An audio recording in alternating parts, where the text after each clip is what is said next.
Bonjour à toutes et à tous et bienvenue sur Grand Lille TV en direct et en continu. La matinée de l'info se poursuit. Il est 7h30, bon réveil et bonne matinée à toutes et à tous. Nous sommes le vendredi 26 octobre, voici ce qu'il faut retenir de l'actualité dans la métropole lilloise aujourd'hui.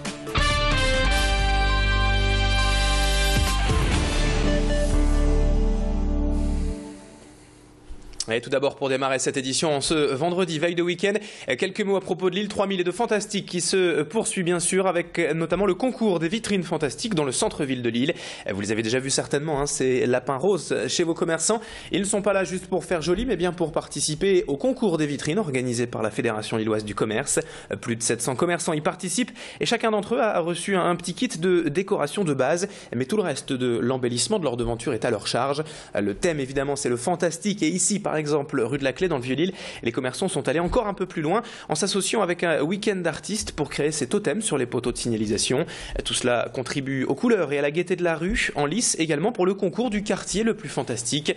Explication de Claude Saué, président de la Fédération lilloise du commerce, au micro d'Adélaïde Bollard.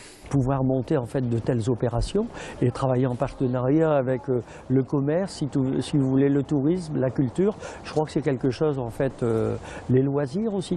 Donc c'est en fait l'osmose entre tous ces partenaires qui font que à Lille, malgré la crise, malgré les difficultés, je crois qu'on peut parler de ce qui se passe et de la crise, mais aussi on peut aussi prévoir en fait, c'est une forme d'anticrise, vous voyez, de ce qu'on met en place. Je crois que c'est important dans la tête de tout le monde.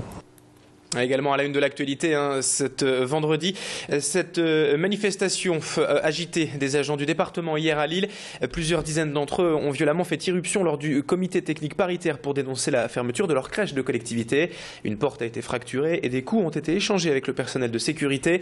Cette crèche départementale accueille en fait aujourd'hui une soixantaine d'enfants d'agents publics, mais il faudrait près de 800 places pour répondre entièrement aux besoins.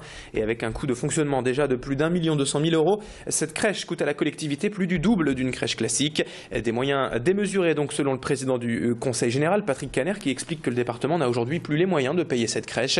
Une étude va néanmoins être menée pour trouver une solution.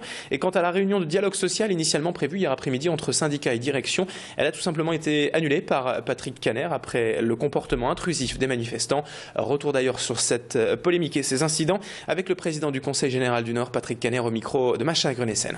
Je suis un défenseur farouche de la notion du dialogue social et du respect de la forme. Ce matin, des locaux ont été fracassés, notamment à la porte des archives, qui est un lieu protégé, là où devait avoir lieu le CTP. Des agents ont été bousculés, voire même blessés.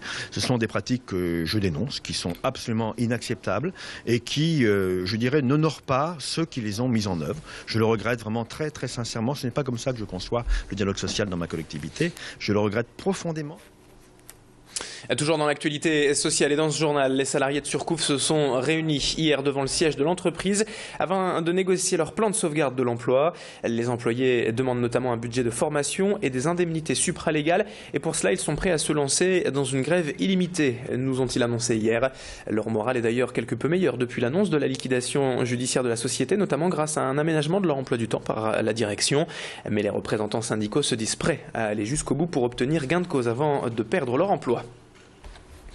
Le CCAS de l'Homme a reçu hier le prix de l'innovation sociale locale 2012 des mains du président du Conseil général, Patrick Caner.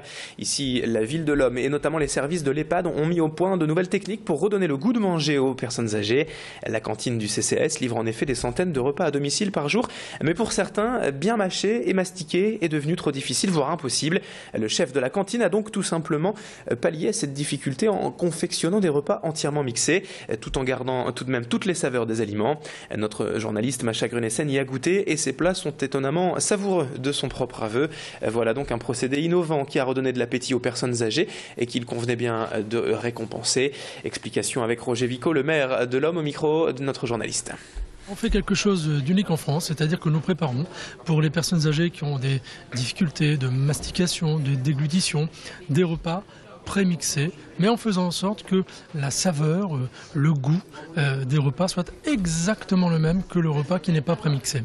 C'est aussi une partie de notre politique de maintien à domicile, parce que ça permet aussi aux personnes âgées à qui ces repas sont livrés d'être chez elles et de vivre chez elles normalement avec ces repas adaptés à leurs difficultés.